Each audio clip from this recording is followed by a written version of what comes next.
Thank you for listening to the Die Hard Den podcast presented by Detroit Lions on the Prowl on the Belly Up Sports Podcast Network. Some said we would go belly up, so we made it our name, and we're still here. What's the Lions' plan for the upcoming draft?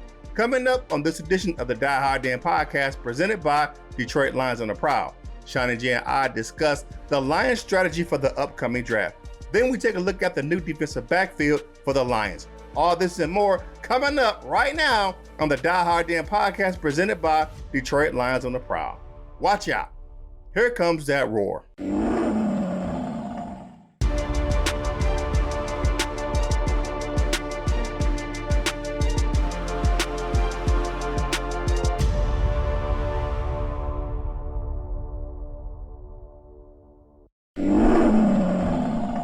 What up, though? This is Curt Steele, and welcome to the Die Hard Den podcast. And as always, I'm with my man, Seany J.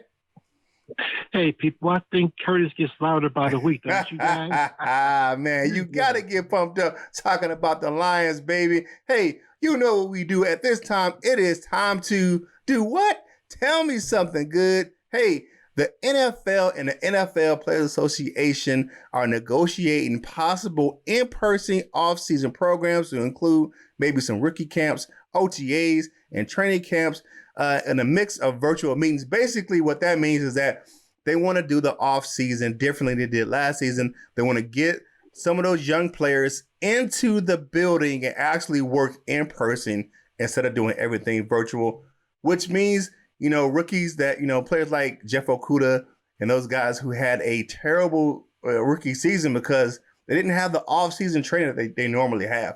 So what do you think about that, Seany J? Possible in-person off-season for the players? Yeah, COVID changed things last year. We didn't have a traditional off-season like with the mini camps or the OTAs and all that stuff. Mm-hmm. And the strength and conditioning. We really had that last year. I think that hurt a lot of people. Every team went through that, but I think hurt the Lions more than her other teams, get guys ready. I'm big on the strength and conditioning, especially. We didn't have really a strength and conditioning program last year. Not like it's normally held, but hopefully we can do that, get our guys strong and ready. And that's why I asked you, who is currently the Lions' strength and conditioning coach right now? Who is the Lions' strength and conditioning coach right now? You know what? Let's look it up right quick. We got a little time. Y'all bear with us right quick. Let's look it up right quick. Let's look at the staff, the team. I got to actually, always keep the Lions, always pull it up. So you look at the coaches. Let's check this out. All right, so your strength and conditioning coaches for the Lions are Mike Clark, Josh Schuler, and Morris Henry are your three strength and conditioning coaches. The main director of performance and sports is Mike Clark, and then the head strength and the conditioning is Josh Schuler, and the assistant strength and conditioning is Morris Henry. I asked because those guys, I guess, supporters as Campbell or Anthony Lynn or the defense coordinator, right? Because they get the guys prepared for strong and in shape for the season. So that's who I look at first. Yeah, I do like that. They're making sure that the players are getting ready for the season. So I like the fact that we're trying to get players inside the building. I think that hurt a lot of players last year, especially like you said on the Lions. You helped. It really held back Jeff Okudah. And if they would have had that in person, he probably would not have even been in the building, really, because he had that groin injury that it really didn't go reported. So, he didn't have that offseason program where he could have, that could have set him back and it could have set him down. And I think he probably needed that last year because he played pretty much all of the season last year with an injured groin. So, but, that's tough. I do like the fact that the NFL Players Association and the NFL is like, hey, let's get together and meet on this. And it just helps out the players. You know what I'm saying? It helps them get their bodies ready for the season. A lot of injuries that probably could have been handled in OTAs or mini camps, popped up during training camp. So, and they couldn't get those players, 100% before the season. That's true. So That's why I say it's important. Our season conditioning program just important as anything. Get the guys ready. Yeah. All right. That was telling me something good this week. We jumping right into it, people. All right. Now it is time to go on the ball. And this, we're going to look at what the Lions should do with their draft strategy. So there's a lot of options for the Lions right now. So, Shawnee J, do you think the Lions should trade back in the upcoming draft? And if so, why? Or why not? Should they or shouldn't they? No, staying past stay at 7, Mm-hmm. unless somebody offers you an unbelievable deal like 3 number 1 draft picks, next 3 years, this year, next year, and some second round picks, or basically a Herschel Walker type deal, which I doubt was that pick. But I You would talking about a stick 'em up deal? You know what I'm saying? Like Jimmy Johnson, those Herschel guys Walker deal. did. With the Cowboys, we just stick them up, we robbed them. They draft pick for years. Yeah, and Minnesota was set back by that because Herschel Walker didn't live up to us in the ball for the Vikings, which was okay with me. Mm-hmm. But anyway, because the fans want the Lions to tank to get that high draft pick, and so they acquiesce to the fans' wishes.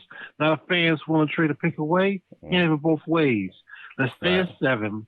Let's get a good quality player. We have several available. Mm-hmm. You go offensive line. You go get, the people want to get Panay Sewell or Rashawn Slater. Mm-hmm. So you got some good receivers there. Right. A playmaker. We need a playmaker for golf. That's the thing that the Lions, they left their quarterbacks in the past hanging. Mm-hmm. They left Matthew Stafford hanging on those years. They left Joey Harrington hanging. They said, okay, you're the top pick, you're the quarterback, go out there and win them, son. Well, about the proper weapons around him. Well, Stafford had Calvin Johnson. He had playmakers around him. They just didn't have a. Here's my thing. He didn't have a good offensive line that Matthew Stafford didn't. They didn't have a run game because the offensive line was trash most of his career. So that's my thing. Because they didn't have a good solid group the whole time. They had pieces here and there, and that was my thing. I think it's going to be hard for the Lions to trade back. It's because of the fact that a lot of and we'll talk about this later when we talk about in 2 points conversion. There's a lot of movement going around, and it's going to be hard to find a draft partner to draft with. Now, I think one team, depends on what they're offering, maybe the Washington football team, just because of the fact that they need a quarterback. And if maybe 4 of those guys go in the top 6 picks in the draft, that may be a team that may be willing to offer up some good draft capital, to get the Lions maybe, even some more draft picks in this draft, and they wouldn't have to drop that far down. So that may be an option with the Washington football team. But, I would say really, if there's not a really good draft partner, you can't get anything, substantial draft capital, I would say stand pat as well. Now, talking about that, what would the strategy should be? Now, this is what I'm talking about is the Lions have had this problem, especially in the Bob Quinn era, where do you draft for need or do you draft the best player available? So, I think you can do both in this draft just because it depends on who's available. If Penei Sewell is available, he's probably going to be the best player available, and he's a position of need. There's plenty. The wide receiver core in this draft is pretty deep, so you can find some playmakers in the second and third round. It's going to be some big name wide receivers in the second and third rounds of the NFL draft. So that's why I kind of look at that. What do you think they should do? Should they draft for need or best player available? Like you said, a little bit of both. Because for anybody they draft, the best player, still fill a need. Because if they did take if he's good as advertised, he'd be an upgrade over, his former Oregon teammate Terrell Crosby, who I think can take over the right tackle job. And that's something else you got to look at.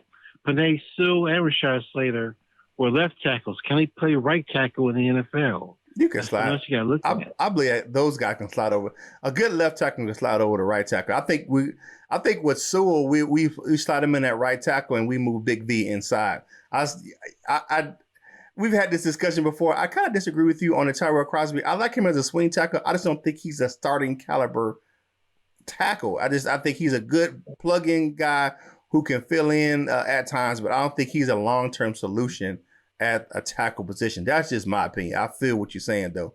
Yeah, I think it's a double dose with this draft in the Lions position. I think you can draft the best player available and it fit a need in the upcoming draft. And lastly, on the ball this week, Tyrell Williams, the new wide receiver, posted a video of him catching passes on Instagram. And if you look off in the distance, the quarterback throwing the ball has a throwing style similar to Jared Goff. Now, he has a very distinctive throwing motion, so you can pretty much chalk it up to hit being Jared Goff. What do you think about the Lions' new wide receivers and quarterbacks kind of getting in some work before the season starts? It's a good idea. I like it. So they get to know each other early. You know, they get to feel for each other, their tendencies, how they like to receive the ball. Like Jared Goff got an arm, but it's not as strong as Stafford's. Right. So, but we'll see. He's working at a working community. The receivers who see all the receivers, Quinches, Terrell, and I just saw him. You saw a couple more receivers in there, but the focus was on Tyrell Williams. It was his video on Instagram, so you know it was Williams catching the passes, and you knew who was throwing him the ball because you can tell by. And it's Williams. He's supposed to be 6'4" and speedy. He's a big guy. Yeah, he's coming off that torn labrum, so watching him catch the ball is pretty good. Because that a shoulder injury affects how a player goes up and attacks the ball when the ball's in the air, him catching it. So I like the fact that he's out there catching.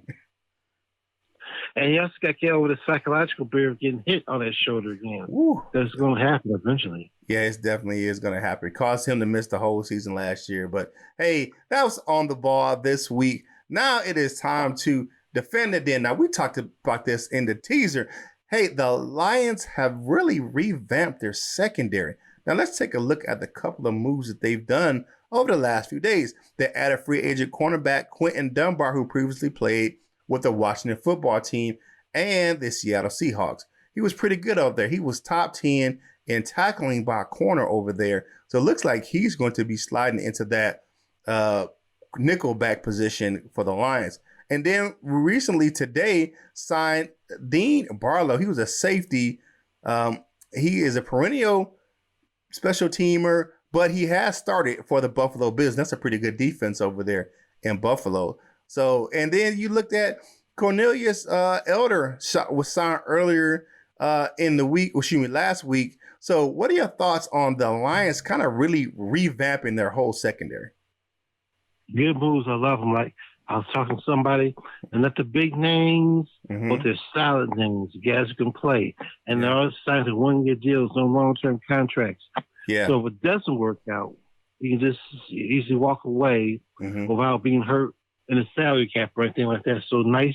Like the Lions are playing chess right now. I love it. Yeah, I know. What was one of the deals was I think for two of those players, the only cap hit for two players was only like $205,000 for two players. So that's pretty good. Those contracts were under $100,000 million apiece, and with the guarantees or signing bonuses, the only salary cap hits were $205,000. That's pretty cheap, to get some quality players. Now, some of them had some injury issues. I know Quinton Dunbar missed a significant amount of time. Dean Barlow's coming in pretty healthy, and Cornelius Elder, he's coming in pretty healthy himself. But I think that they're mixing a lot of youth with the young guys that we do have, and then some of these guys aren't as old, but I would say Dean Marlowe, probably the oldest. He's at 28 years old.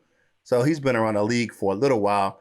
But I like the fact that they're bringing in guys who are coachable and who are hungry and got something to prove. I like that fact too. Yes, I do, Curt. Yeah, it's one of those things where you're going to see, and I would say this. For me, I'm excited to see what defensive backs coach Arby Pleasant, my homie from Flint Town, what he does with the defensive backfield, because he was a heck of a coach out there in LA. that's when Jalen Ramsey said that was the best defensive backs coach he's had since he's been in the NFL. And we all know Jalen Ramsey can ball. So, and you look how that Rams secondary really overperformed last year. And just ask Cleveland, they signed half their defensive backs from LA that in free agency to the Browns this year. So it's going to be one of those things I'm really looking forward to see what Aubrey Pleasant can do. And not to mention defensive coordinator Aaron Glenn. Oh, yeah. I'm excited to see what the Lions can do on the field now. Yeah, it's always good in the offseason, but it doesn't mean nothing to unless it translates to the field, right? Exactly. Look at the Pistons. I thought the Pistons would be much better after all the signings they made. A lot of former lottery picks. I thought they would come together in Detroit. They really haven't, but they still got a future, Yeah, they're still young too. So, I'm not a big Pistons guy, but hey, shout out to them. And here's the last but not least on the defensive side of the ball on the defender Dan. We got a number change. Lions cornerback Jeff Okudah has changed his number from 30 to 23. Now, this was really due to the fact that Jamal Williams really wanted 30. And I don't think really that Okudah wanted 30. He took 30 because that's what was available to him last year as a rookie. And, Desmond Trufant came in and took 23 when Slay left the building. So what do you think about Okudah? Really, that's the hot number for corners in Detroit, 23. Well, yes, it is. So Okudah's got some big shoes to fill. Let's hope he's up to the task. So, I know the last guy who wore it wasn't that good. Desmond Trufant, man, he did that number disservice. But you look at Darius Slay and Chris Houston; those guys were pretty good at number 23. Yes, they were. And don't forget about Levi Johnson, going way back. Yeah, old school line in the 70s. Levi Johnson. Man, I know you always gonna pull a guy out of the hat that. Man, in the 1970s, I was single digits. I really don't know about those guys from the 70s, but didn't Mel Gray wear 23 as well? So what, Curtis? Didn't Mel Gray wore 23, correct? Yes, he did. He wore 23 as well, return man. Yeah, I like Mel Gray, man. That's always a good number for the Lions, Like number 20 is their lucky number 2. Yeah, but I don't want to see anybody else wear 20. The best to ever wear has already retired, so I don't want anyone else to be wearing that number 20. All right, so that was Defend the Den this week. Thank you for checking us out right here on the Die Hard Den podcast presented by Detroit Lions on the Belly Up Sports Podcast Network. Hey, if you're watching on YouTube or Facebook, hit the like button. On YouTube, subscribe to the channel. Comment on the videos, like the videos, share the videos on both of those platforms. And if you haven't done so already, become a member of our Facebook page. Shawnee J does an awesome job of keeping you informed of all Detroit Lions news and rumors right over there on our Facebook page. And if you're listening to this podcast on one of the podcast platforms, hey, thanks for the download. We really appreciate your business. When we get back from the break, we go into 2 points conversing.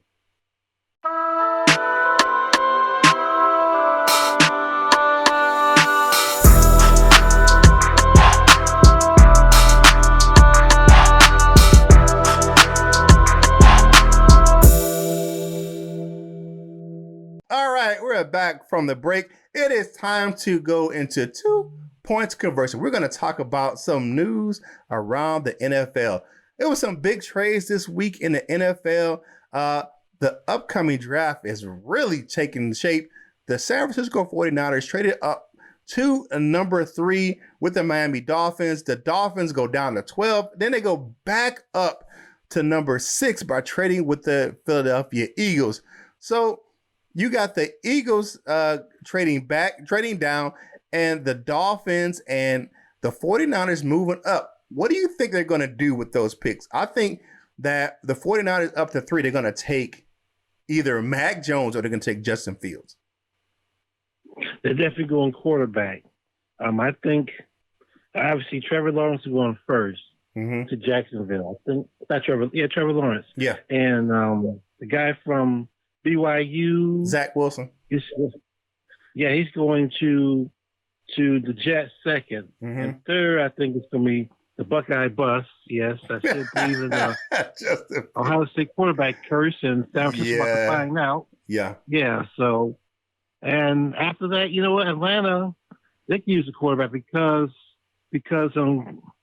their quarterback is getting up there in age a little bit too. Matt Ryan. He's in his 15th year and 36 years old. He's getting up in age too. Mm-hmm. So they might need to be looking at quarterback. They might surprise people and take Mac or Trey Lance.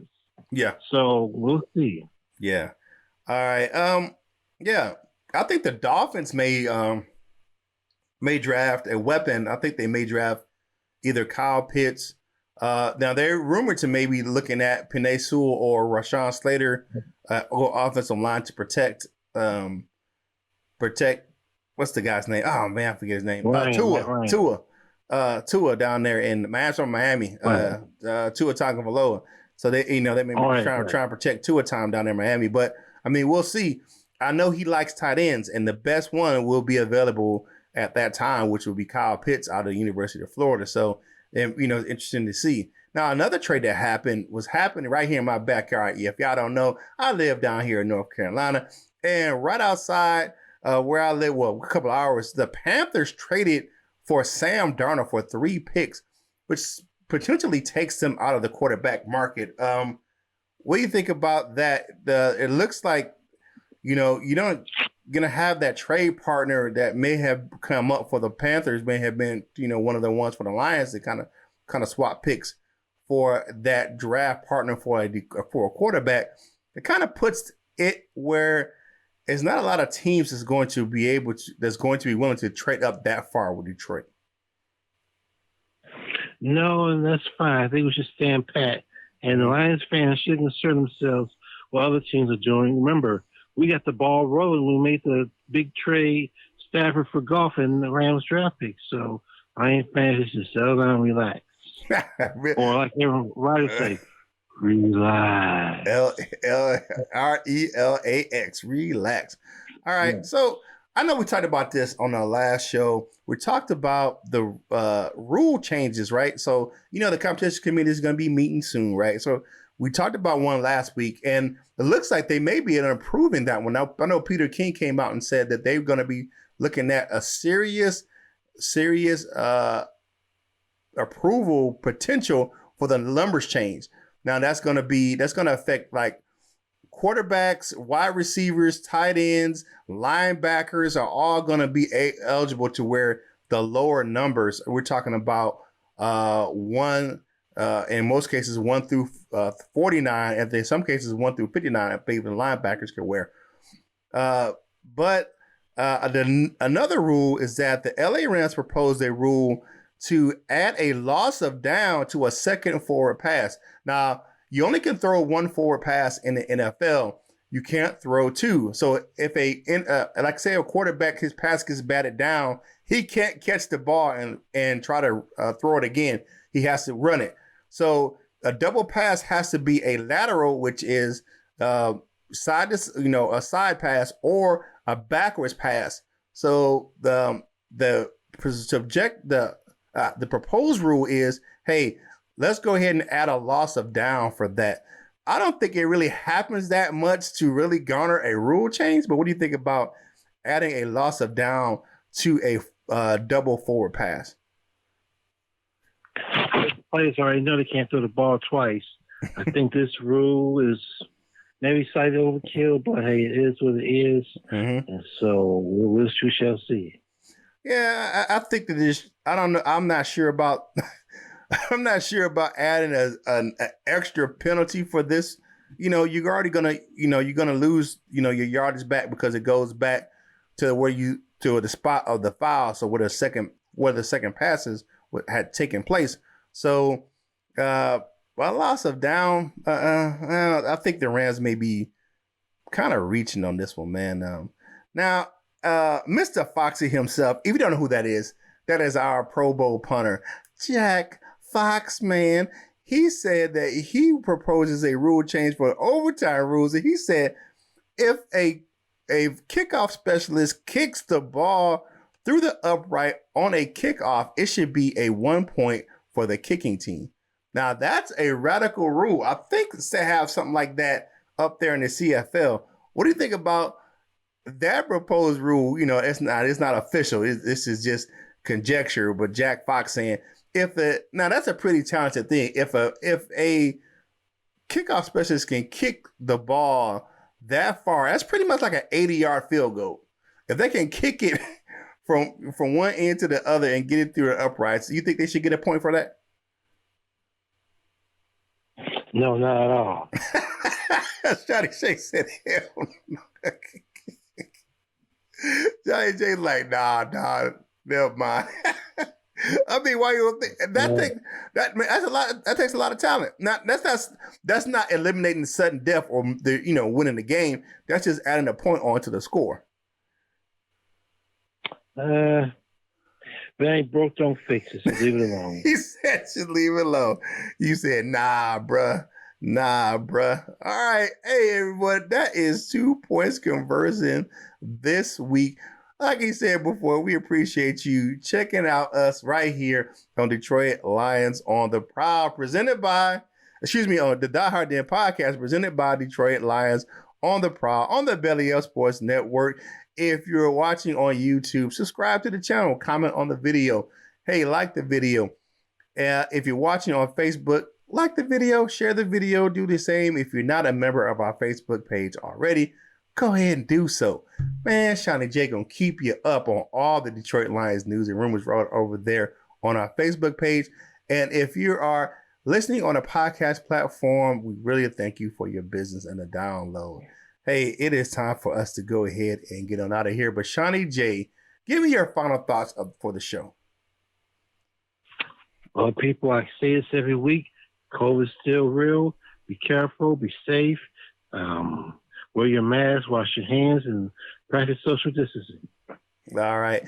Hey, as always, I have to echo what my man Seany J says. Keep yourself safe out there, and get vaccinated, people. You know what I'm saying? It's a deal. But make sure you follow the proper protocols. You know what I'm saying? Wait your 14 days before you just go out. Just because you get your second shot and you're fully vaccinated doesn't mean you're safe. Please continue to wear your mask, wash your hands, and do the right thing as social distance to keep yourself safe and everyone else.